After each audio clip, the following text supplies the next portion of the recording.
Pemirsa, di bulan Ramadan ini, minat beli masyarakat terhadap makanan semakin tinggi, sehingga mampu meningkatkan perekonomian para pedagang. Seperti misalnya pedagang kue tradisional, dalam sehari penghasilannya lebih dari Rp500.000. Menyantap makanan manis dianjurkan saat berbuka puasa. Makanan manis membantu tubuh mengembalikan energi setelah seharian tidak mendapatkan asupan kalori.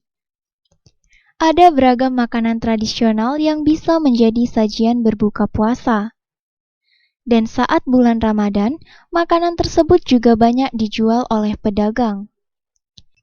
Seperti misalnya Eka, pedagang yang menjual beraneka ragam macam makanan, baik makanan tradisional, makanan khas Palembang seperti empek-empek, perboluan, serta gorengan. Dijual mulai dari harga Rp1.000, setiap harinya laris diborong oleh pembelinya. Di bulan Ramadan ini, Eka mengaku pembeli yang datang lebih banyak dari hari biasanya. Macam-macam kue. Macam-macam apa baik, Pak? Banyak kue manis, gorengan. Yang paling laku apa, Pak?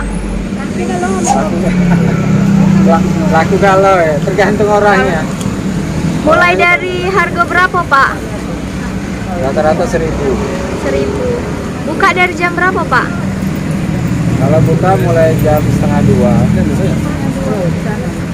Kalau tidak bulan puasa buka juga enggak, Pak?